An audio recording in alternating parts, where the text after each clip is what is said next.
26 de fevereiro de 2014. Ao público presente, uma boa noite. Verificação do quórum. A quórum. Havendo número legal, declaro aberta a sessão. Leitura do expediente.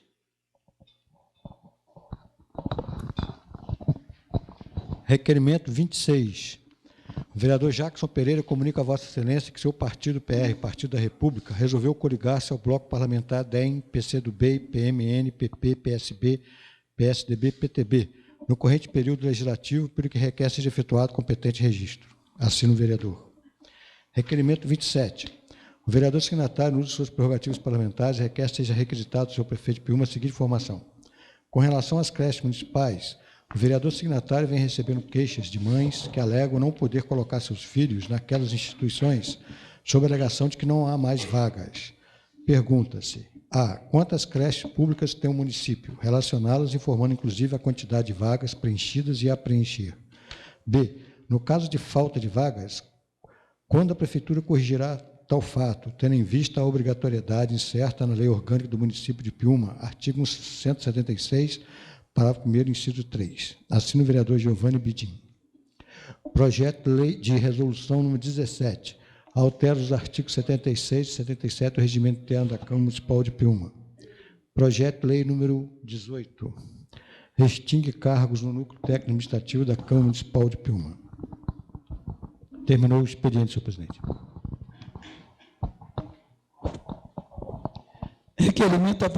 Requerimento à votação. Não há votação. Não há requerimento. Ordem do dia. O comparecimento do secretário municipal de Desenvolvimentos. Comparecimento do secretário municipal de Desenvolvimento, senhor Nelson Morghetti Júnior, por convocação do vereador Mário Dantas, para discursar sobre a situação jurídica da CESAM no município e sobre os eventuais irregularidades apresentadas na gestão anterior do Poder Executivo.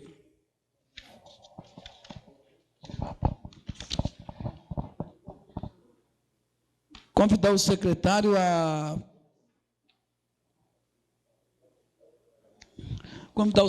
usar a tribuna.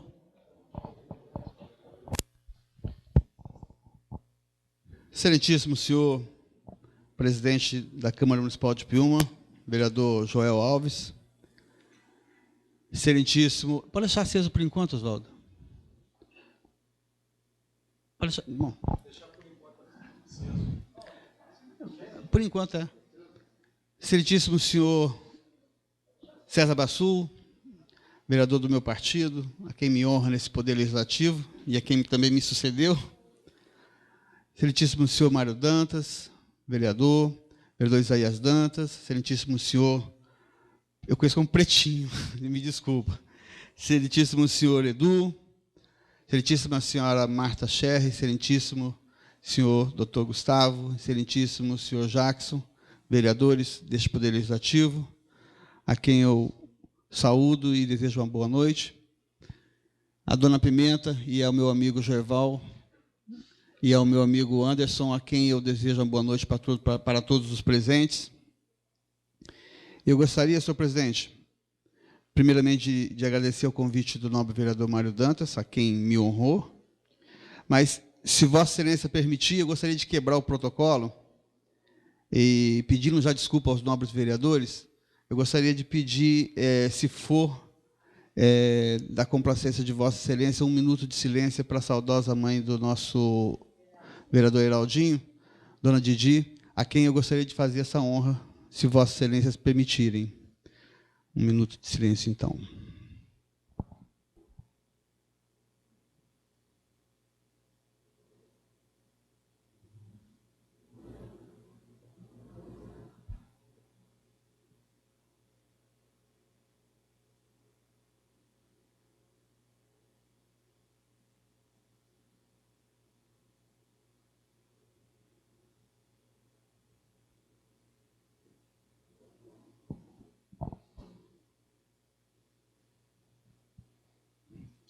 E com essa homenagem, a gente dá os nossos sentimentos ao nobre vereador Heraldinho Filho, que não está presente hoje.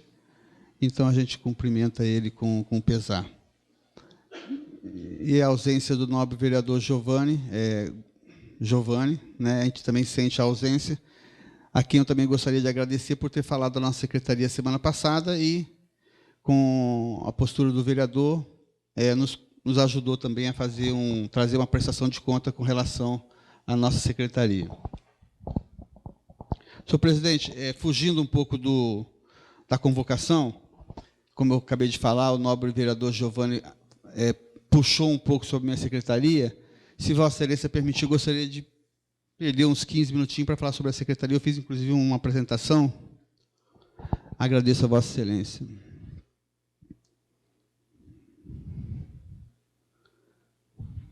Vai ser muito rápido. Isso. Está bem alegre assim, porque a nossa secretaria ela tem um clima muito agradável, mas é um trabalho feito pelo meu servidor Juarez, a quem eu honro neste momento, e, através do Juarez, honro também os outros funcionários, Neinha, Mônica, a Juliana, a Elisângela, e o Anderson, que indiretamente também faz parte da nossa família. Então, eu agradeço a eles pelos esforços. Vou começar pelo nosso crédito, senhor presidente. Nosso crédito é uma linha de crédito do governo estadual, nasceu em 2005, e a nossa agência foi inaugurada pelo ex-governador Paulo Artung. Nosso crédito, no ano de 2013, ele conseguiu um somatório de despesas de recursos do município em torno de R$ 863 mil. Mas deve ser destacado, senhor presidente, que o nosso crédito, efetivamente, ele passou a começar a funcionar em março, abril, talvez acho que início de maio, considerando que nós não tínhamos estrutura nenhuma. O local onde funcionava o nosso crédito era um local fétido, um local insalubre, e nós não permitimos a servidora, à época, que fazia função de agente, a trabalhar naquela situação. Então, o nosso crédito ele começou praticamente, acho que em abril, e os valores que nós conseguimos chegar de recursos entregue aos nossos cidadãos chegou quase próximo a R$ 1 milhão. Ultrapassamos o exercício de 2011 até 2005, como os senhores podem olhar, e só perdemos para 2012 exatamente porque nós ficamos um lapso temporal sem atuação. Mas é uma linha de crédito muito importante para o nosso município, ele gera divisas, gera receita, gera renda. Atividade do nosso crédito 2013, né, o azul é o fixo, não sei se aqui dá para ver a cor certinha, o azul são as finalidades de crédito fixo, em roxo é o giro, capital de giro, e o verdinho é o capital misto. Então, a gente percebe que o capital de giro ele foi quase 95% dos recursos que nós colocamos no mercado. Nas operações aprovadas na renda familiar, fixo gerou em 36%, o giro, capital de giro, 44,3%, e o misto em 12,9%. Na renda familiar, na verdade, é a economia informal. Na atividade do nosso crédito, da operação aprovada no setor, o acumulado do período foi 22,8% para 77,2% na economia informal. Nas atividades, 16,7% para serviço, 13,3%, 70,3%. Isso aí significa, como falei antes, quase R$ 1 milhão de recursos colocados à disposição dos nossos cidadãos e utilizados. Palestras ofertadas gratuitamente em 2013. Em junho, nós fizemos, no dia 26, entendendo custos, despesas e preços de venda, gratuitamente para a população. Dia 27, determinação do capital de giro. Em julho, foram 3 palestras, gerenciando o fluxo de caixa, como conquistar e manter clientes, aumentando suas vendas com criatividade, 3 palestras. Oficinas ofertadas gratuitamente em 2013. Julho, dia 24 e dia 31, sei comprar e sei vender, 2 palestras. Em agosto foram 3 palestras, sei controlar o meu dinheiro, sei planejar, sei empreender. Atendimento já realizado em 2014, já este ano. 14 operações de crédito, circulação de capital de R$ 61 mil, 35 atendimentos informais diversos. Quer dizer, o nosso crédito ele foi responsável por um caminhar muito interessante em 2013, e em 2014 nós temos uma projeção assim, bastante entusiasmada no que se refere a trazer recursos, gerar emprego e renda. No agente de desenvolvimento, que é um outro setor, também ligado à empresa, Foram realizadas 74 formalizações de empreendedores individuais, 200 pessoas receberam atendimento para empreendedor individual, atualização de guias, dúvidas, alterações. Foi realizado o mapeamento de 37% dos empreendimentos individuais que já estavam cadastrados no município. Esse setor ele é responsável em fazer com que a pessoa que trabalha na informalidade ela busque a formalidade. Então, aquele pipoqueiro, de repente, que ele está na informalidade, mas não tem direito nenhum, senhor presidente, ele pode buscar o nosso crédito, ou a agência de desenvolvimento nossa lá, ele vai conseguir um CNPJ, ele vai conseguir ser uma empresa, e através dessa empresa ele vai conseguir pagar o fundo de garantia, ele vai conseguir os auxílios que o governo federal dá em caso de doença, em caso de morte, ou seja, é um programa do governo federal que efetivamente resgata a cidadania. E nós estamos assim, a todo vapor dentro da secretaria. Palestras e oficinas ofertadas gratuitamente nesse setor. Palestras, boas práticas do serviço de alimentação, promovida pelo SEBRAE, visando melhor qualificação da manipulação de alimentos. Curso Compras Governamentais, palestras e internet na medida.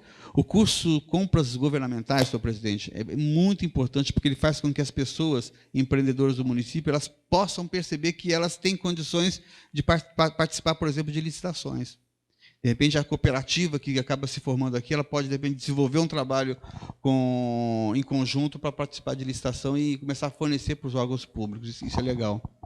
Outras atividades. Atendimento em loco, no local, aos microempresários com parceria do SEBRAE, elaboração da sugestão de decreto de alvará provisório para micro e pequenas empresas, elaboração de sugestão projeto de lei revogando a Lei 1137 de 2005, que trata da criação das feiras livres do município. É um assunto importante, senhor presidente, porque as feiras nós temos que organizar. Muitas pessoas começaram a chegar no município querendo vender seus produtos, e se nós não conseguimos botar ordem nisso logo, acabou que todas as ruas têm feira e vai ficar meio problemático. Então, a legalização, a organização, ela se faz necessária. Atividades confirmadas para 2014, nesta área. Semana do MEI, nos dias 31 de março a 5 de abril. Oficinas Sei Vender, Sei Planejar, e palestras Gestão Visual da Loja, entendendo custos, despesas de preço e venda. Atendimento já realizado em 2014, 23 formalizações de empreendedores, 114 atendimentos aos empreendedores individuais, atualização de guia, declaração anual, etc. Então, os setores que lidam diretamente com a população, eles atuaram de forma assim, bastante interessante no que se refere a gerar qualidade de vida, emprego e renda. E isso, para o município, acaba refletindo em aumento de receita, porque são pessoas que saem da informalidade e acabam atuando, gerando mais emprego e renda. Mais gente ganhando dinheiro, mais açougueiro sendo contratado, mais padeiro, e aí daí por diante. As formas indiretas, né? Delimitação, aí vem a parte do Condesul. Foi um dos trabalhos mais importantes da nossa secretaria até agora. Todos foram importantes, mas esse é o trabalho de planejamento. Delimitação do perímetro rural e urbano. De fundamental importância o conhecimento da zona rural de um município, pois nele são desenvolvidas as atividades agropecuárias. Outra característica econômica dessa zona é o ecoturismo, também chamado de turismo rural.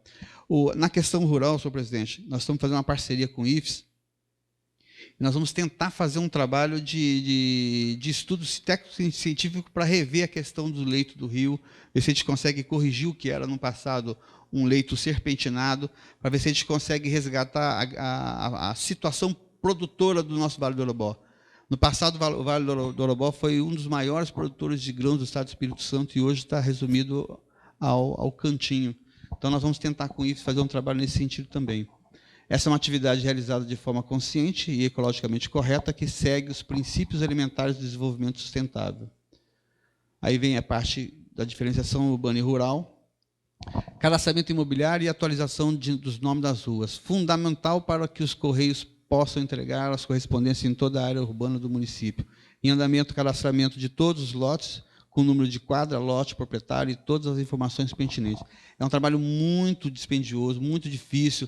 Nós estamos colocando, como vocês podem perceber, estamos cadastrando no georreferenciamento todos os nomes de rua, todos os números de lote, e cada número de lote, quando você bate o mouse lá, aparece quem é o proprietário, quantas pessoas tem a família, qual a faixa de idade, em qual grau de escolaridade está, qual o problema de saúde. A gente vai fazer uma concentração de informação em cima de cada número desse. Você clica no número, aparece a ficha de quem está naquela localidade. Se for só um lote, aparece a propriedade do lote.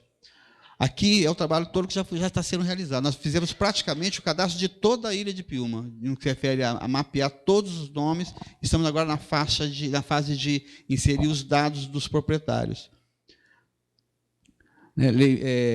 Aqui é um trabalho de junção da legislação junto ao georreferenciamento. Nós estamos pegando todos os dados do PDM, Plano Diretor Municipal, para poder inserir no georreferenciamento, para a gente saber qual zona é qual, o que pode, o que não pode, o que tem que ser mudado, o que tem que ser estudado.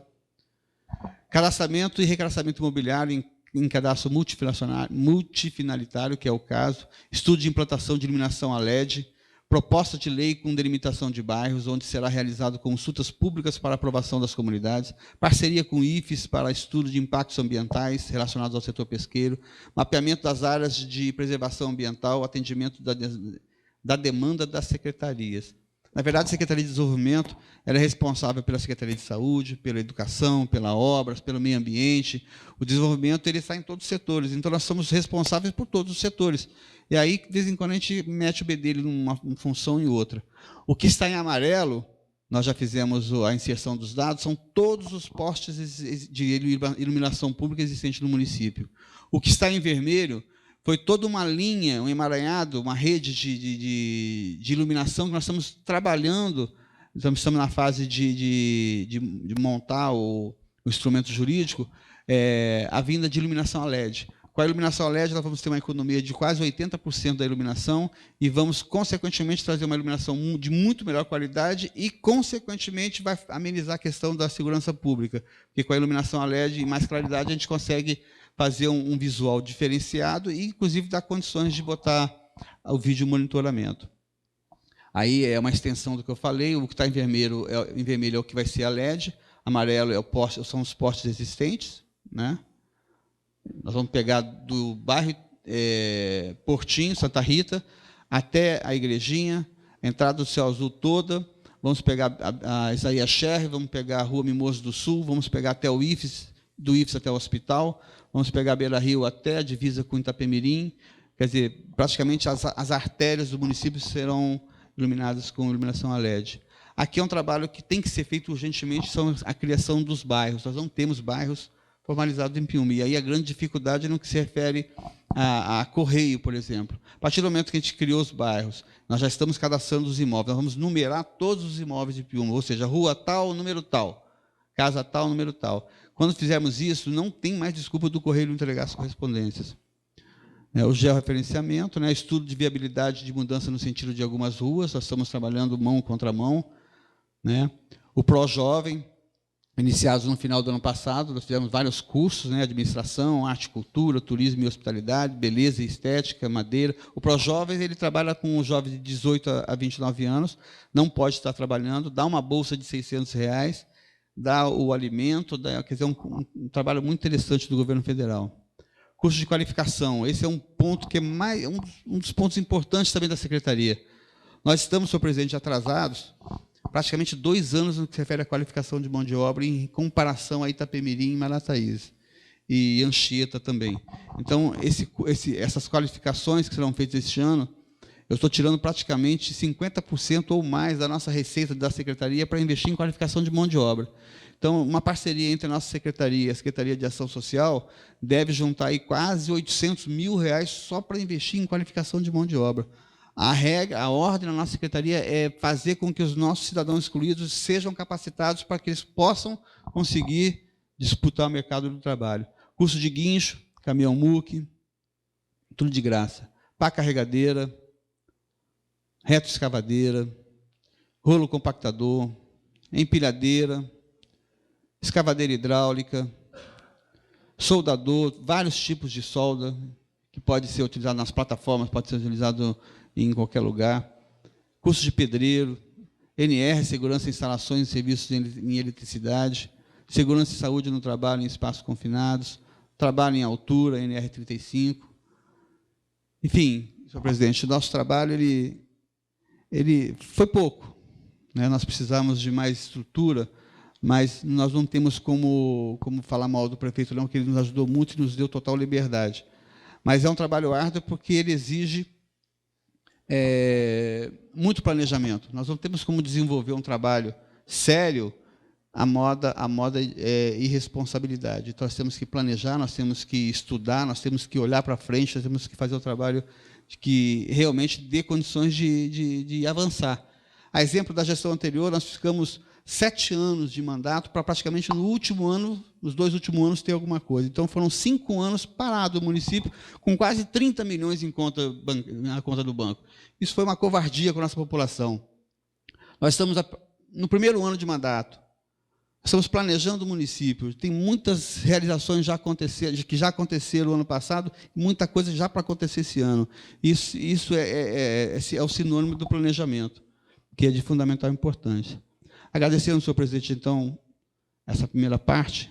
Passei um pouquinho, foi 21 minutos. Deixa eu passar primeiro para a Cezan, então.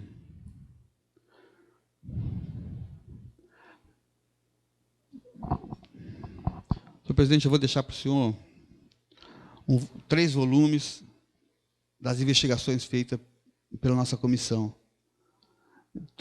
Todas as investigações que nós fizemos estão aí nesses 3 volumes e tem mais algumas ainda em andamento que nós mandaremos depois para Vossa Excelência.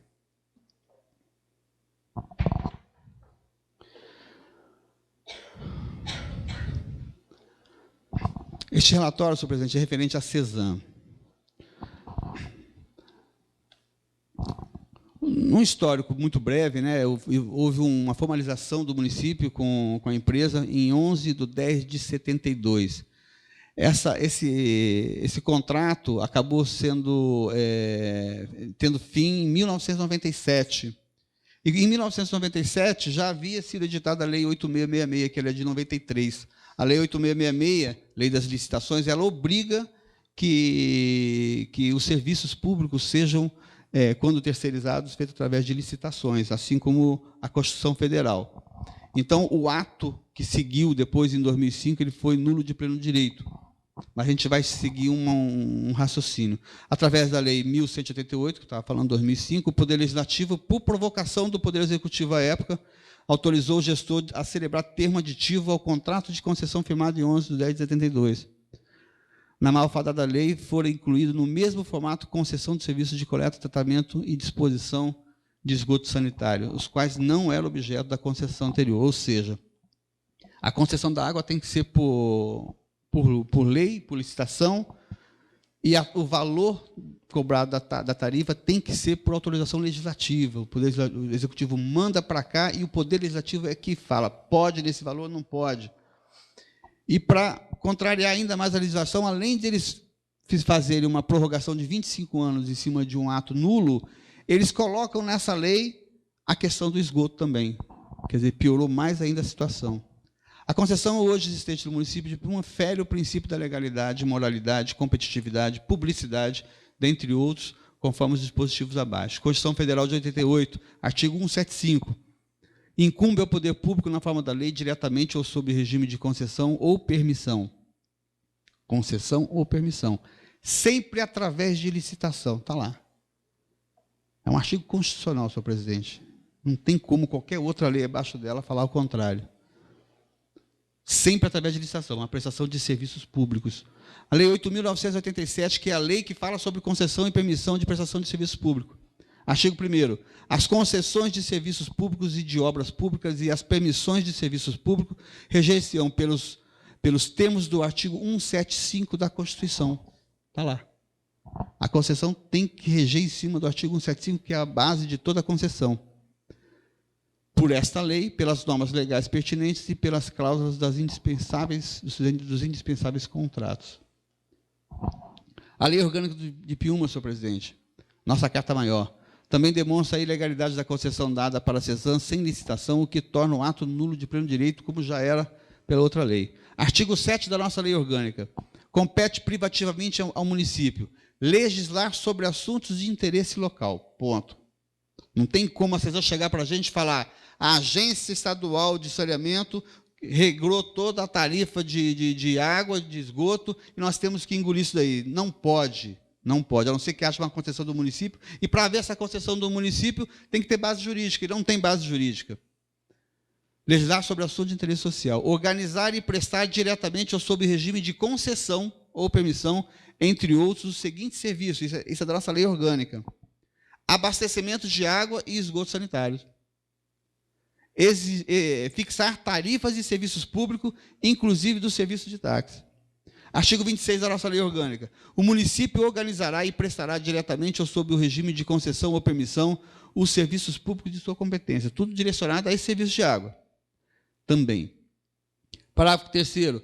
A concessão ou permissão do serviço público somente será efetivada com a autorização da Câmara Municipal e mediante contrato precedido de licitação. Não houve licitação, senhor presidente. Você pode fazer água para mim?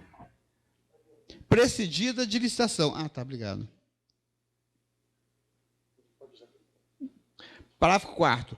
Serão nulos de pleno direito as concessões e as permissões, bem como qualquer autorização para exploração de serviço público, aí grifado, feitos em desacordo com o estabelecido no parágrafo anterior. A nossa carta maior está dizendo que está nulo. Nós não temos que pagar água e nem o esgoto. Nem a água e nem o esgoto, senhor presidente, porque não seguiu a nossa regra maior e nem seguiu a Constituição da República. Artigo 27. Nos contratos de concessão ou permissão de serviços públicos serão estabelecidos, entre outros, parágrafo único.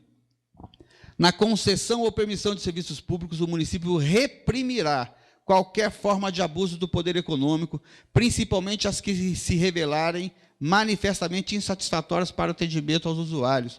A CESAM é uma das empresas que mais faz vergonha nesse município, senhor presidente. Ela quebra as vias públicas, o patrimônio público, sem dar satisfação ao poder público, sem dar satisfação ao usuário, deixa quebrada a rua e só Deus sabe como é que ela conserta aquilo lá. Artigo 29. As tarifas dos serviços públicos prestados diretamente pelo município, olha só, vou repetir, senhor presidente. Artigo 29. As tarifas dos serviços públicos prestados diretamente pelo município ou por órgãos de sua administração descentralizadas serão fixadas pelo prefeito, cabendo à Câmara Municipal definir os serviços que serão remunerados pelo custo, acima do custo e abaixo do custo, tendo em vista seu interesse econômico-social. Ou seja, é o Poder Legislativo que vai falar: o valor da tarifa de água é X, com base na planilha tal, por base do estudo tal, e esse é um valor justo, porque é uma concessão de serviço público. Então não pode a CESAM chegar, de repente, e jogar para o goela abaixo do povo do nosso município um valor absurdo, que vou mostrar para vocês daqui a pouco, chega de diferença de um município para outro a 420%.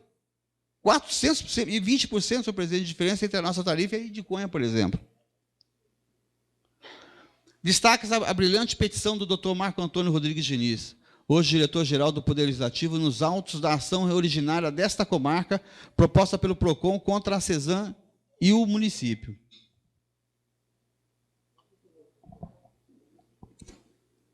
O PROCON do município, senhor presidente, ele entrou com uma ação em 1999, se não me engano, contra a CESAM e contra o município, exatamente porque a CESAM estava cobrando taxa de esgoto, de forma ilegal. Aí o doutor Marco Antônio, na época, procurador-geral, falou o seguinte: isso que ele fala, ele passa em cima de um documento por provocação do Tribunal de Justiça. Ele se manifestou em cima do processo. A legalidade das tarifas, estas, infelizmente, não consta de previsão legal, uma vez que, pelo próprio desinteresse da apelante, CESAM, não foi encaminhado ao município, Piúma, qualquer planilha de custo que pudesse legitimar o quantum da tarifa a ser cobrada, usando a apelante, CESAM, do ad arbitrium, ou seja, ela usou do seu próprio arbítrio, para proceder à cobrança. Ou seja, a CESAM, ela, por conta e risco, ela criou um valor e jogou para o município. Isso custou para ela uma multa de R$50 mil dia se ela continuasse cobrando o esgoto, que eu vou mostrar mais para frente. Após a provocação junto ao Poder Legislativo, eu recebi a informação do nobre doutor Oswaldo Pedroto. Eu questionei se existia no parlamento qualquer coisa relacionada a cobrança de água e esgoto. E aí veio a resposta: atesto para os devidos fins de direito e a pedido do interessado que não consta nos registros dessa Câmara Municipal de Piúma o protocolo ou a tramitação de qualquer projeto de lei que trate sobre as instituições de taxas ou tarifas alusivas aos serviços de fornecimento de água e de esgotamento sanitário. Ou seja, não tem nada nesse município que fale sobre isso. Pode ver que vocês estão percebendo que eu estou amarrando a argumentação em cima da Constituição, em cima da legislação. Da sentença do juiz da comarca de Piúma, prolatada em 3 de agosto de 99. Essa foi a sentença que o juiz deu à causa.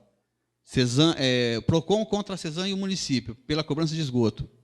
Isto posto, ao tempo em que mantenho a medida liminar concedida, julgo procedente o pedido, porquanto flagrante o desrespeito das normas legais para que a requerente fosse investida na operação e exploração do serviço de esgotamento sanitário neste município, sendo de sua exclusiva responsabilidade a aceitação do serviço em questão, ou seja, ela fez porque quis, porque ela sabia que não podia, sendo de sua exclusiva responsabilidade, né, ignorando todos os preceitos legais pertinentes à matéria, condenando-se a requerida a devolver as importâncias àqueles que, porventura, as tenham pago. Ou seja, na sentença, o juiz fala que qualquer cidadão que tenha se sentido lesado, ele pode ingressar com uma ação, com base nessa sentença, para querer receber de volta aquilo que ele pagou de forma indevida.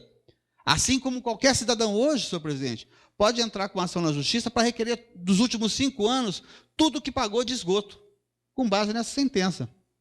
Corrigido.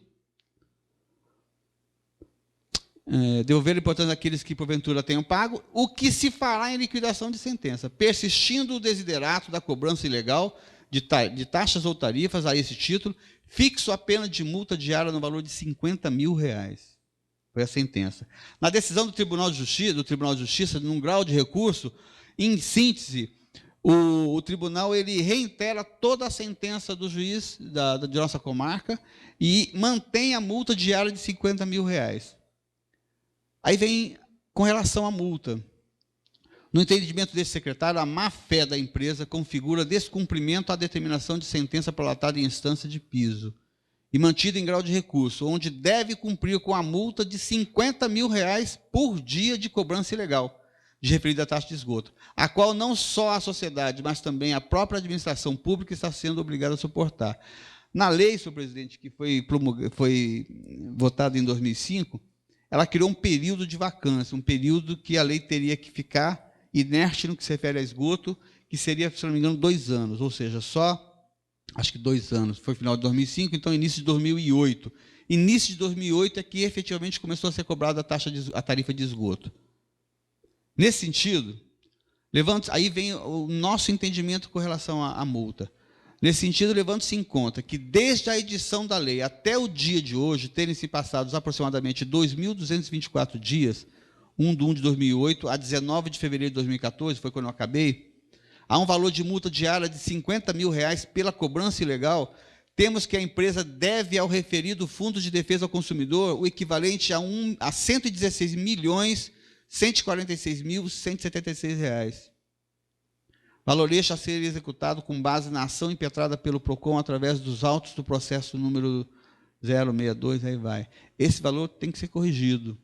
E o retrato do judiciário dos últimos anos tem exatamente sido no sentido de cobrar rigorosamente as multas para fazer com que a justiça pare de ser desrespeitadas. As sentenças são prolatadas, mas as pessoas brincam com a sentença, acabam não cumprindo, acabam brincando finge que cumpriu. Então, os julgadores estão agora aplicando as multas no rigor. A gente torce para que isso aconteça.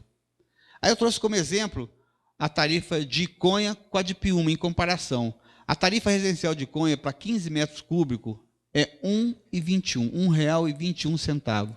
No acumulado nosso, porque lá em Iconha é uma tarifa única, água e esgoto, R$ 1,21. Em Piúma nós temos uma tarifa para água e uma tarifa para esgoto.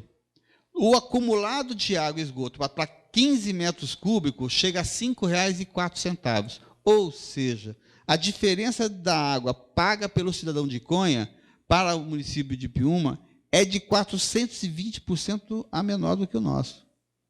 Nós pagamos quase 500% de diferença a maior no valor da água do que comparado à Iconha. Nós pagamos quase 90%, quase 100% a maior se for comparado com Piúma a Itapemirim. Mas todo mundo aqui conhece Piúma, conhece Itapemirim, conhece Iconha. A faixa territorial de Iconha, a faixa territorial de Itapemirim é monstruosa comparada à nossa, que é pequenininha. Só que a característica de Iconha, a característica de Itapemirim é de montanha, são de vilarejos, são de distritos. Enfim, o trabalho de se colocar água potável e esgoto nesse município é infinitamente maior e mais oneroso do que o nosso. E um detalhe, a nossa água é equivalente, ela é cobrada em cima das tarifas praticadas na Grande Vitória. Para efeito de governo de Estado, para efeito de junção de benefícios de região metropolitana, Piúma está fora, Anchieta está fora. É de Guarapari para cima, Grande Vitória. Para efeito de pagar custo, Piúma faz parte da Grande Vitória. Aí a CESAM mete o pau na gente no que se refere a valores tarifários, cobrando a mesma taxa criada na Grande Vitória. Um absurdo isso daí, um absurdo. Do envio de água para Anchieta e o recebimento de esgoto daquele município. Aí cabe uma reflexão do passado, que foi exatamente, surgiu com a época, o prefeito era o atual prefeito Samuel Zucchi. E ele fez de forma compromissada. O problema é que a empresa ela se desdenha dos gestores públicos e ela faz aquilo que quer. E, de forma unilateral, ela muda os contratos, ela muda as regras e, como faz parte do governo do Estado, ela acaba fazendo e acaba não tendo a defesa por parte dos municípios, porque acabam ficando refém. No que se refere ao nosso município, mandar água para o rico vizinho de município de Anchieta e receber para o tratamento de esgoto dali originário, tal situação surgiu da necessidade de o esgoto do balneário de Iriri ter que ser escoado para a estação de tratamento existente em Piúma. Situação que possibilitou que a administração, à época, formalizasse um acordo com a empresa no sentido de, em troca, fosse tratado todo o esgoto dos bairros Santa Rita, Portinho e Niterói. Ou seja, a atitude do prefeito ela foi ética, ela foi legítima, só que a empresa não cumpriu. Assim como ela não cumpriu na expansão, assim como ela não cumpriu com essa lei de 2005, que ela tratou de até 2010, o município está 100% de água tratada, a vereadora Marta estava aqui na época, né? Até 2010, 100% do esgoto de Piúma estaria tratado, não foi isso? Menos de um ano depois, 2006, ela de forma unilateral mandou um comunicado para Piúma, acho que foi por telefone, dizendo, estamos aumentando para 2015. Ela botou um aditivo de 100% de tempo aí. Nós estamos no ano de 2014. Nós ainda vemos no nosso município o esgoto esburrar pelas vias principais por falta de manutenção, por falta de estrutura. Destaca-se o fato de estarmos no ano de 2014 e até o presente momento, sequer a manutenção está sendo feita de forma a trazer conforto para a população, pois é comum transitar por alguns pontos da cidade e presenciar o esgoto transbordando de redes que não recebem manutenção, foi o que eu falei agora. Do envio de água, continuando, sugestão de encaminhamento, senhor presidente. Sugere-se que a municipalidade cobre tanto da empresa como do próprio município vizinho, Anchieta, os valores devidos, sendo aquele por utilizar o solo de nosso município para prestar serviços à Anchieta, ou seja, a CESAM, aí seria o ISS, Imposto sobre Serviços de Qualquer Natureza, e este por produzir impacto ambiental e financeiro para Piúma, ou seja, indenização, cobrar a indenização do município de Anchieta, uma vez que os resíduos produzidos em Iriri são tratados em estrutura paga por nossa fazenda, paga pelo nosso povo. Então, a Anchieta deve para a gente uma indenização. Da terceirização. A CESAM, ela, assim como a Excelsa, ela terceirizou os serviços dela. Então, você não percebe hoje nem a CESAM nem a Excelsa desenvolver o trabalho fim. O trabalho fim é aquele que você terceirizou o serviço público para uma empresa e ela tem a obrigação de fazer aquele serviço. E a CESAM não faz isso, a Excelsa não faz isso. É tudo empresa terceirizada. E aí traz uma ilegalidade, porque a própria terceirização ocorre como aconteceu esse tempo atrás, um monte de prefeitos sendo presos, alguns de forma injusta, porque terceirizou um serviço que era fim do município, ou seja, fazer a fiscalização. Como é que a empresa CESAM e a Excelsa terceirizam um serviço que é fim dela? Aí ela terceiriza o serviço, encarece, porque ela não vai fazer nada, só vai receber o lucro, encareceu o serviço dela, encareceu a mão de obra e quem paga é a população. da necessidade de se criar uma agência reguladora. A agência reguladora ela já está prevista, né, desde 2007, e ela seria um setor responsável para fiscalizar, para questões envolvendo água, esgoto, lixo urbano, drenagem. A agência ela pode seguir em várias direções e ela é de fundamental importância, inclusive para regrar os valores. Através da agência se cria normas técnicas para falar sobre valores, de quanto vai se aumentar a água, de quanto vai se aumentar esgoto, lixo. Através da agência você pode fazer todo um trabalho técnico, mandar para o Poder Legislativo para se fazer se votar os valores. A importância, a lei é 11.445 de 2007, né? Acabei de falar. As normas feridas, senhor presidente, é a Constituição Federal, artigo 37, caput 150, artigo 173, 175, a lei 8.078, que é o Código de Defesa do Consumidor, porque atinge diretamente ao consumidor também. A Lei 8.666/93, que é a Lei das Licitações, a Lei 8.987, que é a Lei das Concessões e Permissão de Prestação de Serviço Público, a Lei Orgânica do Município e também a sentença transitada e julgada naquele processo que foi dada a entrada em 1999, ou seja, a concessão de água e esgoto do município ela é totalmente ilegal. Totalmente ilegal. Falei da CESAM.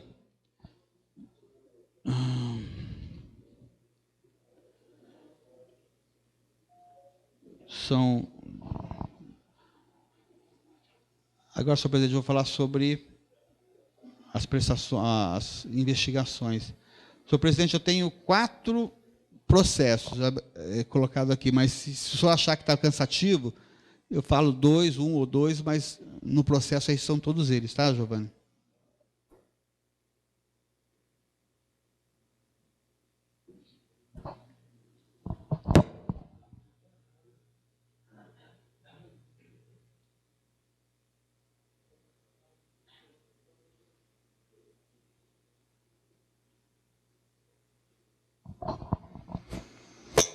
Bom, o prefeito ele publicou o decreto 689, de 25 de março de 2013, criando a comissão para análise processual, dando também outras providências.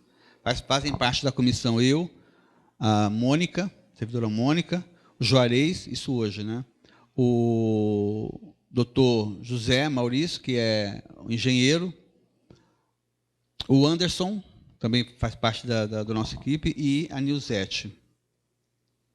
Processo 4237, contratação de mão de obra para calçamento de diversas ruas do município.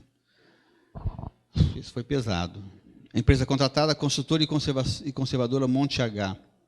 Ficou provado, senhor presidente, nessa investigação, desperdício de material adquirido sem atender ao interesse público, que a qualidade do material não atende às especificações técnicas, que não houve acompanhamento do fiscal da obra, que não houve compactação da camada base que recepciona os paviés, que houve inserção de dados falsos nas medições, está comprovado, que houve associação de agentes com o fim de desviar recursos públicos, que houve discriminação de parte da população nos gastos de recursos públicos, onde priorizou-se apenas quem tinha condições de pagar valores cobrados em confronto com a lei.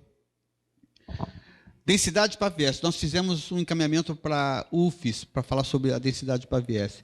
Pela UFES, a densidade, ela fala que a densidade mínima aceitável é de 35 MPa. Como vocês percebem no quadro, eu botei como exemplo 2 ruas. Rua Darli Carvalho, são 2 amostras que pegamos. Uma tem 8,5 centímetros de altura, e aí o mínimo exigido era 8, então ficou acima do contratado. Mas no que se refere à compactação, olha só, ela 35 MPa é o mínimo aceitável. A rua ela apresenta uma amostra com 12,4, ou seja, um bloquete de farinha. E o outro bloquete com 20,8, ou seja, o município foi roubado nesses paviés. A rua Manuel Ramos, foram 3 amostras, todas as 3 com abaixo do mínimo contratado no que se refere à altura. Uma com 7,8 centímetros em vez de 8, outra 7,9 e outra 7,7. E no que se refere à densidade, todas as 3 abaixo do nível mínimo aceitável pelas normas técnicas. Uma com 30,1 MPa, outra 24,8, outra 26,6. Aqui eu trago alguns exemplos do desperdício. Isso também é criminoso. foram comprados de forma pródiga centenas de milhares de paviés jogados nas ruas do município, senhor presidente, sem previsão, sem planejamento, jogados para a população. Muitos foram desviados, foram roubados e quebrados, como vocês vão poder observar. Aí, perto da escola de Taputanga, nós temos vários montes e alguns jogados no chão, já caindo. Aqui está demonstrando que não existe compactação, está afundando algumas ruas, outras, como vocês percebem na quadra de baixo, não existe o pó de brita, o pó de pedra, existe areia de aterro.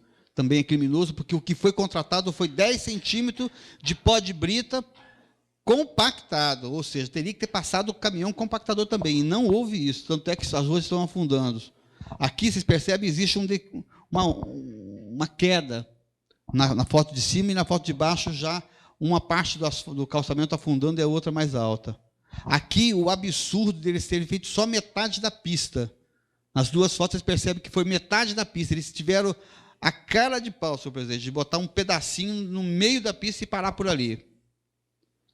Aqui, vocês percebem que nem as ruas, nem o preenchimento obrigatório de pó de brita teve entre os paviés, e o próprio meio-fio já está saindo de lado. Embaixo, a foto de baixo mostra que é areia e não é pó de brita. A tampa de esgoto sem a boca de lobo, a foto de baixo afundando tudo. Como vocês percebem, isso aí é muito grave. Olha como é que é a foto de cima. Olha que situação que está. A foto de baixo mostrando que não tem pó de brita, é só areia. Quer dizer, no que se refere a calçamentos de rua, nosso município ele foi roubado, senhor presidente, foi roubado por associação de agentes, porque hoje não existe mais quadrilha, hoje agora é associação de agentes, e não é mais 4 ou mais, agora é 3 em diante já é associação de agentes. Então, houve uma associação de agentes, senhor presidente, para desviar de recursos públicos no que se refere à situação do calçamento do município. Nossa sugestão no relatório é porque nós não temos condições técnicas de fazer um levantamento real do que está acontecendo, do que aconteceu. Então, nós estamos sugerindo a contratação de uma empresa especializada para auditar todos os calçamentos feitos na gestão anterior, nos últimos 3 anos de mandato dele. Todos, de 2011, 2010, 2011, 2012. Para a gente poder tentar chegar na realidade do que aconteceu e cobrar responsabilidades. Processo 4859-2011, reforma e ampliação do campo de futebol do Manuel de Santos Pedrosa. Esse é um outro processo que foi muito criminoso, senhor presidente. Ficou provado nesse processo que a qualidade do material não atende às especificações técnicas, que não houve acompanhamento do fiscal da obra, que não houve colocação de matéria orgânica para recepcionar a grama. A grama foi colocada na terra batida, amassada. Olha só que loucura, até hoje não pegou. Que todas as portas dos vestuários deixaram de ser colocadas. A construção apresenta inclinação, sugerindo colapso, podendo trazer risco de vida para os usuários. Que não funciona o sistema de irrigação e drenagem. O alambrado fora das especificações e a trave do gol está fora do esquadro. Em vez da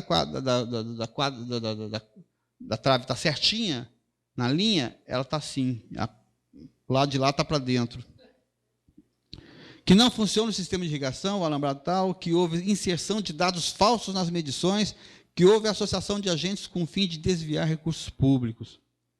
Laudos do Corpo de Bombeiro. Nós pedimos, através da comissão, um laudo do Corpo de Bombeiro. Segundo o engenheiro civil do Corpo de Bombeiro, da Defesa Civil do Estado, que foi provocado pelo Corpo de Bombeiro, o senhor Ronei Gomes Nascimento. Haviam trincas e rachaduras em todos os degraus das arquibancadas, bem como no interior da edificação em ambientes tais como o vestiário da esquerda, tendo, inclusive, trincados os azulejos, mureta e proteção dos pavimentos superiores. Fazendo medições nas 2 extremidades da fachada voltada para o campo, observei que o desaprumo em uma foi de 7 centímetros e na outra foi de 8 centímetros. Ou seja, está caindo. Nós já sugerimos no início, no meados do ano passado, que o secretário de Educação interditasse o local. E, graças a Deus, ele interditou. O Corpo de Bombeiro ele reafirma isso, fala que tem que interditar, e ele fala que não pode inaugurar mais nada ali enquanto não voltar o Corpo de Bombeiro para poder fazer uma avaliação. Tamanho é o risco que a comunidade, que os usuários sofrem naquele local. Laudo do Corpo de Bombeiro está feito através do 3º sargento, que veio antes do engenheiro. Além das trincas, também foi verificado que a construção apresenta leve inclinação em relação ao solo, sugerindo o colapso da edificação. Destarte, sou do parecer de que a referida construção seja interditada e seja acionado urgentemente a Defesa Civil Estadual para a emissão de um laudo com assinaturas de um responsável técnico, no caso em tela, um engenheiro civil. Não existem extintores ou qualquer meio de possibilidade que possibilite o combate a um princípio de incêndio. Além disso, constatamos que a construção não contempla outras medidas previstas na legislação estadual contra incêndio e pânico, haja vista os guarda-corpos não atenderem às medidas previstas, ou seja, nem a escada atende às normas técnicas. Da escada teria que passar 2 pessoas lado a lado, teria que ter no mínimo 1 metro, nem a escada daquele local serve. Aqui foram 2 momentos. Um momento que eu tirei, que é a foto da esquerda, e a foto da direita foi que eu tirei agora recentemente com o jornalista João do Carmo, que ele foi lá para fazer a matéria. Como vocês percebem, de um momento para outro, olha a diferença do tamanho do rombo. Ou seja, o prédio está com risco de cair, sim. E aí eu estou até com medo, eu esqueci de falar isso com o secretário de Educação, não permitir mais que esse valoroso servidor que está aí, que ele está de forma heróica tentando salvar aquele gramado e não vai conseguir, porque ele mesmo falou que não vai conseguir, impedir dele de utilizar as dependências daquele prédio, porque ele guarda ali a máquina de cortar grama, ele guarda tudo ali, e esse senhor está correndo risco de vida, senhor presidente. Olha só que loucura, o tamanho do rombo de um momento para outro. E isso aqui tem, acho que, 2 meses entre uma foto e a outra. A rachadura da arquibancada. E essa rachadura não tinha quando eu tirei aquela primeira foto, ela estava só com uma trinca pequena e ela havia sido remendada. 2 meses depois, olha o tamanho que ela já está. Aqui mostra o desaprumo. Não sei se dá para vocês verem a linha. Tem uma linha aí que mostra o desaprumo, ou seja, ela está pendendo para frente. Aqui mostra a falta de equipamento. Aqui tinha que ter um braço de esgoto, de água, de canaleta, e não tem. Não existe, como é que fala? Como é que chama? Irrigação. Não tem irrigação não, drenagem. Não existe drenagem. Existe a contratação, foi feita uma obra que não funciona, e como vocês percebem, qualquer chuva encheu. Essa foto, se não me engano, o vereador Pretinho estava comigo nesse dia. Estava chovendo. Olha só o que eu falei da trave em cima. Como ela está fora do esquadro. Olha o gramado, o estado que estava quando nós tiramos a foto, quando começamos a investigação. Em vermelho ali é o Pretinho. Olha o gramado como é que está. Isso quase 1 ano depois. Ou seja, nesse processo do Manuel de Santos Pedrosa, ele, assim como o outro, ele é criminoso, tem associação de agentes, houve desvio de recurso público, houve um prejuízo imensurável para a população do bairro Niterói e tem que ser apurado com rigor.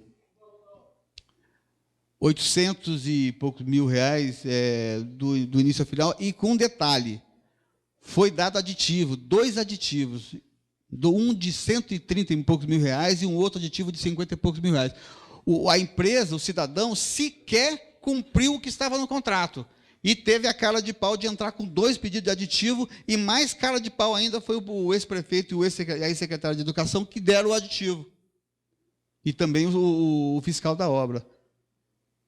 Mas isso eles fizeram porque não são os filhos deles que vão brincar depois naquela escola e correr o risco de vida de cair um prédio em cima deles. Não é o filho deles, né? Porque para aceitar uma coisa dessa. A gente fala, senhor presidente, senhor me desculpe, a gente fala até em tom de desabafo, porque realmente foi vergonhoso aquilo lá. Tanto aquela obra como o Lacerda de Aguiar foram situações que trouxeram vergonha, porque nos 2 momentos houveram manifestações que o próprio fiscal da obra, num primeiro momento no Lacerda, ele fala: as pessoas que utilizam a escola correm risco de vida. E mesmo assim não houve sensibilização por parte da ex-secretária e por parte do prefeito. Continuou do mesmo jeito, com aditivo, e a obra acabou e foi paga. Lacerda de Aguiar, do jeito que está. Processo 716 de 2011, contratação de empresa para prestação de serviços de aluguel de máquina. Empresa contratada AZ Empreendimentos Urbanos. Essa AZ é a mesma empresa que fez o Manuel de Santos Pedrosa. Essa que a gente acabou de falar, é a mesma empresa. No caso em tela, a contratação de máquinas e equipamentos, surgiram indícios de superfaturamento de maquinário, bem como indícios de fraude no apontamento das horas trabalhadas. A questão da hora trabalhada de máquina é um absurdo, vocês vão ver. Além de inexistência de acompanhamento do fiscal do contrato e inserção de dados falsos nas medições e associação de agentes com o fim de desviar recurso público.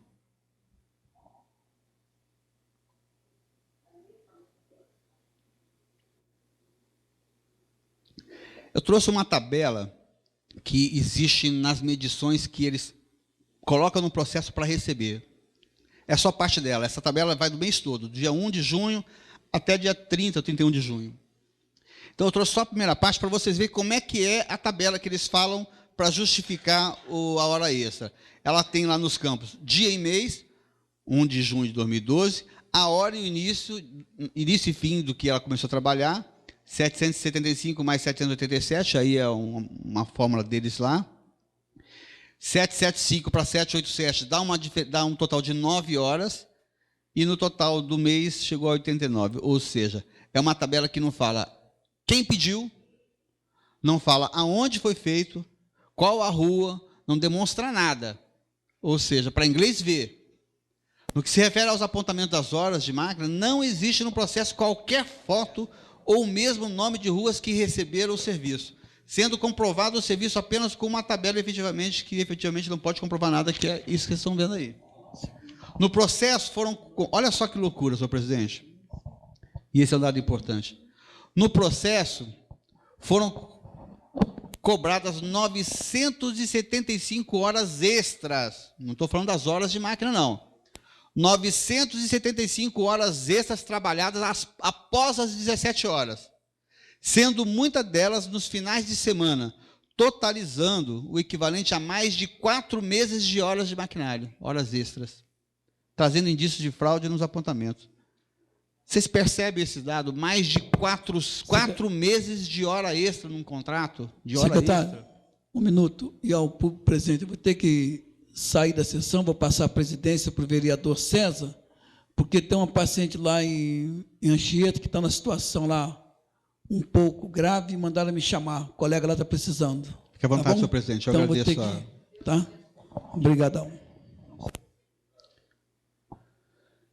Como vocês perceberam, mais de 4 meses de hora extra. O exemplo das horas extras trabalhadas nos meses de julho a dezembro, eu trouxe para vocês verem. Isso é o que está no processo, tá? De julho a dezembro de 2012, só de hora extra. De julho, nós temos 1, 2, 3, 4, 5, 6, 7, 8 dias de julho com horas extras. As horas extras elas vão de 9 até 12 horas no mesmo dia, ou seja, um operário, um operador de máquina, ficou 12 horas em cima de um maquinário. Agora, um detalhe que tem no processo: em nenhum momento a empresa traz na planilha dela, nas horas trabalhadas do servidor, do empregado dela, hora extra paga para o empregado. Como é que o empregado, o operador, trabalha 12 horas em cima de uma máquina e no final do mês, na tabela que ele juntou no processo, a empresa diz que o salário dele foi integral sem qualquer soma de hora extra? Qual é o empregado de empresa particular que trabalha sem receber hora extra? Quem faz hora extra sem receber? Ninguém. Ninguém. Agosto, 1, 2, 3, 4, 5, 6, 7, 8, 9, 10, 11, 12, 13 dias de agosto foram com hora extras. Setembro, 1, 2, 3, 4, 5, 6, 7, 8, 9, 10, 11, 12, 13, 14, 15, e outubro já foi 16, ou seja, as horas extras eram um formato de se desviar recursos públicos, eram apontadas sem existir. Para existir uma hora extra trabalhada, tem que estar apontando com a foto, tem que estar lá o local onde foi feito, tem que ter o fiscal da obra para apontar, tem que ter o serviço realizado, qual foi o cidadão que foi beneficiado, qual foi a rua que foi atendida. Não pode, ao bel prazer, pegar um processo, botar lá, hora extra tal X e acima disso pagar. Isso é improbidade administrativa. Isso é desvio de recurso público. E o nosso município viveu na sujeira durante 7 anos, sem estrutura. Do depoimento do fiscal do contrato. Aí nós chamamos, enquanto comissão, o fiscal do contrato, para falar sobre as horas extras. Aí no depoimento dele eu tirei 4 pontos que eu achei importante. Que não se recorda de os maquinários terem trabalhado durante a semana fora do horário normal. Que se recorda, contudo, que eventualmente os maquinários eram utilizados nos finais de semana para limpar praia, eventualmente. Que poderá ser comprovado através do orímetro, que é um equipamento que é usado das máquinas, que o trabalho desenvolvido era apenas durante o expediente, sendo esporádica a atuação fora desse tempo. Nós buscamos o fiscal para se manifestar no processo. Quando ele começou a falar, não, se eu assinei, é isso mesmo, eu falo, tudo bem, então você fala isso, aí ele sentiu o peso, não, eu não quero assumir isso sozinho, não, então fala a verdade. Aí ele começou a falar, e essa é a verdade. Que seu serviço era desenvolvido dentro do almoxarifado, razão pela qual não podia acompanhar se efetivamente os equipamentos atuavam na quantidade de hora apontada. Está aí a ponta do iceberg. Do indício de subfaturamento. Ao ser efetuada a comparação entre os preços praticados, percebeu-se que os valores chegaram a quase 100% de diferença. O que, se efetivamente ocorreu, trouxe prejuízo incalculável para os cofres públicos. Aí eu trouxe uma tabela comparativa entre a empresa SZ Basul, que é de Piúma, e a AZ, que é de Itapemirim, o Marataízes, não sei. A hora extra que o município pagou para a AZ no caminhão truco foi R$ 89,00. A SZ é R$ 45,00. R$ 44,00 de prejuízo, quase 100% de diferença. A pá carregadeira, R$ 140,00 para a AZ e R$ 90,00 para a SZ Basul de Piúma. R$ 50,00 de diferença, 45% de diferença. Patrol, R$ 160,00 para a empresa de Itapemirim, R$ 100,00 para o de município, 60% de diferença. Pó de pedra, 58,45. Pó de pedra foi um absurdo. Pó de pedra foi utilizado para os calçamentos. Comprou-se toneladas e mais toneladas de pó de pedra que não foram utilizados nos calçamentos. E eu tenho foto aqui, inclusive no próprio depoimento do fiscal, ele diz que várias pessoas recebiam pó de pedra. Eu tenho uma foto no processo que mostra o vereador Jackson recebendo pó de pedra. Além do Jackson, outras pessoas receberam pó de pedra. Mas o pó de pedra que chega, ele chega no caminhão, o Jackson não tem capacidade para saber quantas toneladas tem lá. Eu não tenho capacidade para saber quantas toneladas tem de pó de pedra no caminhão. Não tenho. O documento que vinha era um recibo. Estou errado, Jackson? Era um papelzinho? Esse papel vinha em 2 vias. Esse papel do recebimento tinha que estar no processo. Em nenhum processo consta o papel de recebimento com a anotação de quem recebeu a pó de pedra, que é exatamente o papel que traria condições de a gente fazer um comparativo com a nota que saiu da pedreira. Porque toda a carga de pó de pedra e pó de brita, quando sai da pedreira, sai numa balança da empresa, porque as empresas são multadas. O governo ele vem em cima e mete o pau na empresa que é a mineradora, porque ela tem que seguir rigorosamente a tonelagem do caminhão. Então, a nota que sai da empresa, ela tem que bater com a nota que entrega aqui em Piúma, que é aquela pequenininha que a empresa entregou. Mas você percebe, vocês olham para todos os processos de pó de pedra, o que consta lá é uma nota fiscal da empresa dizendo que tem X toneladas no caminhão, mas não traz o comprovante de recebimento. Não era isso? Vocês não assinavam? O comprovante de recebimento pela declaração do fiscal da obra, que é o mesmo que deu declaração, ele diz que encaminhava para o município, encaminhava para a Secretaria de Obras. Mas sumiram, todos, e nenhum processo consta. Ó, pó de pedra, R$ 58,45 que era o que pagava. A AZ faria por R$ 45, R$ 13,45, 30% de diferença. R$ 61,96 para solo brita, R$ 45,00 para SZ Basul aqui, para ele R$ 61. R$ 16,96 de diferença, 40% de diferença. No que se refere a pó de brita, só em um contrato, eu calculei quase R$ 300 mil de prejuízo no pó de brita, em um contrato, são acho que 3 ou 4. Quase R$ 300 mil de prejuízo. Só nessa diferença de valores. Processo 716/2011. Não. 2246/2011. Contratação de mão de obra para calçamentos de diversas ruas. Isso eu já falei, né? Reforma e ampliação da Escola Municipal Lacerda de Aguiar. Empresa contratada com Crescil. Essa foi, acho que, junto com a de Niterói, foi a que mais sensibilizou a comissão, porque efetivamente trouxe risco de vida para a nossa população. e de forma insensível as autoridades se omitiram de forma criminosa nesse processo. A gravidade do crime que fora cometido na reforma do Lacerda Aguiar se traduz pelo próprio chamamento do fiscal do contrato junto ao prefeito. Eu comecei por essa frase, por esse retrato, porque ele realmente mostra o que foi. O fiscal do contrato informando que a comunidade escolar corria risco de vida. Mesmo assim, prefeito e secretária não se sensibilizaram diante da gravidade do caso. Aí vem o que o Ioquio, engenheiro fiscal da obra, passou para o prefeito à época. Excelentíssimo senhor prefeito municipal, a referida obra se encontra em situação de alerta quanto à segurança dos alunos, professores e outros funcionários desde a entrada e saída, e também durante o intervalo de recreio. Tecnicamente, não é viável a sua continuidade, pois o local ainda está ocupado, não seguindo as normas de desocupação, sendo assim muito provável ocorrer acidentes de graus leves a fatais, colocando em risco a vida de todos. Isso é muito grave. Ioquio Shimakura, engenheiro. Essa obra ela foi auditada também para alguns cidadãos do município, professores, pessoas compromissadas da sociedade, que estiveram no local, isso está no relatório. Fizeram um trabalho muito bom no que se refere a mapear o estado daquela obra.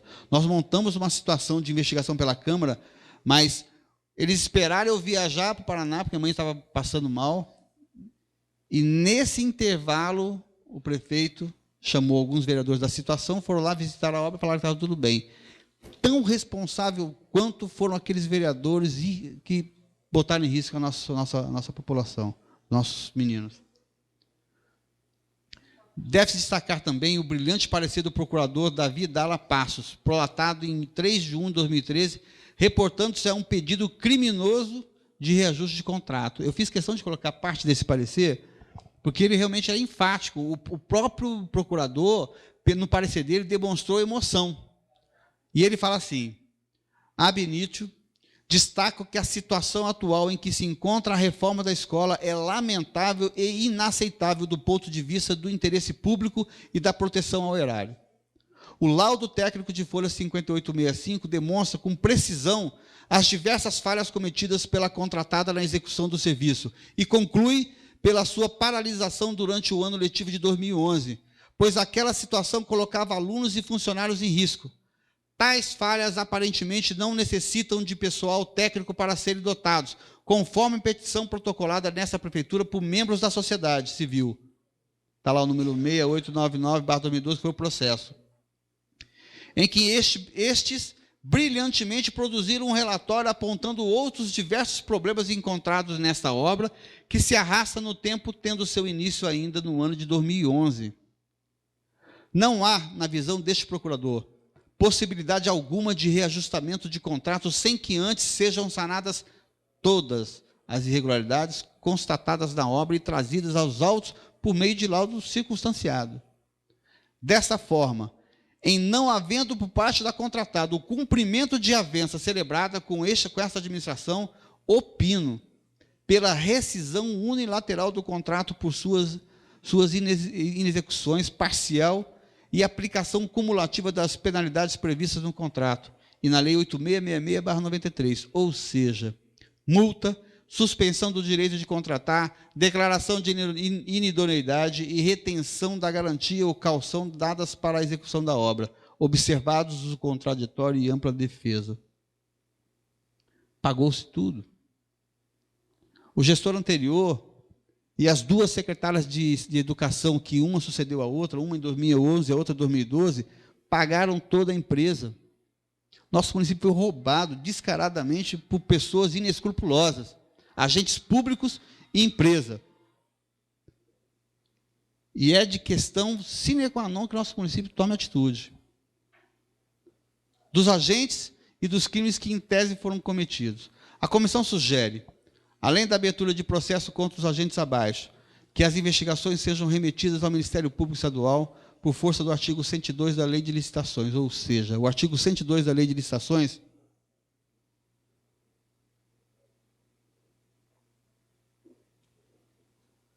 ele obriga quem investiga ou quem vem a saber de fraudes cometidas contra a Lei 866 a encaminhar esse documento para o Ministério Público. E ele é a autoridade para montar ação civil pública contra atos de improbidade. Então, todo o relatório vai ser encaminhado ao Ministério Público. São os agentes responsabilizados. Ex-prefeito, as duas ex-secretárias de Educação, 2011 e 2012, o ex-secretário de Serviço, os fiscais dos contratos e os empresários contratados. Do Código Penal, os seguintes crimes nós entendemos que foram cometidos, foram afrontados. Associação de agentes, artigo 288, que é o antigo quadrilha. Peculato, emprego irregular de verbas ou rendas públicas, concussão, corrupção passiva, prevaricação, condescendência criminosa, advocacia administrativa, dentre outros, atentando ainda contra o princípio pelos princípios estatuídos no artigo 3º da Lei 8666, princípios contidos na Carta Cidadã, artigo 37, e disposições estatuídas na Lei 8.429, que é a Lei de Responsabilidade Civil. Senhores vereadores, é muito grave o que foi apresentado. Vocês pegaram aí praticamente todas as investigações que nós fizemos até agora, nesses quase um ano. Eu só passei 4 para vocês. Muitas delas não deu nada, muitas delas... A vítima foi um empresário, ela foi vítima de fracasso administrativo, de lentidão administrativa. Então, por questão de justiça, nós estamos orientando que sejam pagas o que é de direito, mas boa parte deles demonstrou fraude, demonstrou desvio de recurso público e necessitando urgentemente que sejam tomadas atitudes mais graves. Eu não sei se eu consegui atender, né? Eu falei antes, vereador Giovanni, que agradecia, né, a sua colocação na sessão passada no que se refere à minha secretaria. Eu fui oposição durante 4 mandatos. É de fundamental importância a participação da oposição. Não de forma irresponsável, não de forma a fazer com que o ego ou o interesse venha a fazer com que a administração acabe ficando engessada. Mas a oposição responsável ela é de fundamental importância porque ela traz equilíbrio, né? E quando Vossa Excelência fala que a Secretaria de... Não tem sempre que eu não ouvi a fita, não, tá? Aí me desculpa se eu falei errado. Quando Vossa Excelência fala que a Secretaria de Desenvolvimento, de repente, não produziu o suficiente, né? Na verdade, ela produziu, até apresentei aqui um relato bastante detalhado do que a gente fez durante o ano de 2013. Mas, para a gente, é importante essa fala porque mostra que nós podemos produzir mais, né? E isso, para a gente, trouxe um alento, porque eu chamei os meus servidores e falei, olha, nós estamos limitados, mas nós podemos ir um pouco mais. Então, nós vamos fazer com que a gente consiga, de repente, trazer um pouco mais de desenvolvimento para o município. Aí, como eu disse antes, Vossa Excelência não estava aqui presente, a Secretaria de Desenvolvimento, ela pressupõe atuação na saúde, na educação, no meio ambiente, na obra, na ação social, porque ela trabalha desenvolvimento. E esse desenvolvimento ele tem que ser de forma ordenada, de forma responsável, de forma planejada, para poder fazer com que o município ele efetivamente cresça. Então, estou aqui só agradecendo a sua fala, dizendo que foi importante para a gente poder acordar e poder produzir um pouco mais e trazer um pouco da prestação de contas que me deu, inclusive, essa oportunidade. Senhor presidente, não sei se eu atendi ao chamamento do nobre vereador Mário Dantas, mas... Muito louvável, secretário de Desenvolvimento de Piúma, mas já mandei providenciar a cópia dos livros que ele deixou, 3, para entregar a cada vereador. E depois a gente vai a discutir ou falar alguma coisa sobre isso, para que a gente tenha noção do que a gente vai falar lendo o que está escrito. Quero agradecer o secretário, quero agradecer a todos vocês que se encontram aqui, boa noite, e a sessão está encerrada. Senhor presidente, eu só esqueci de um detalhe, me desculpe. Foi questionado uma situação que ocorreu ano passado, eu ter recebido 3 meses de forma indevida. E surgiu porque eu fiz parte da comissão e na nossa lei orgânica diz que o comissionado ele tem direito a 20% e o efetivo a 30% de gratificação para quem participa de comissão. E era tanto serviço que realmente passou desapercebido. Eu recebi de forma indevida aqueles 3 meses, eu já recolhi os cofres públicos integralmente logo em seguida. Então, está devidamente corrigido, atualizado, com valor em ponto. Eu fiz isso no início de janeiro. Tá bem? Então, só para deixar claro, para não ficar com conversa fiada aí na internet. Tá? Que bom. Boa noite a todos.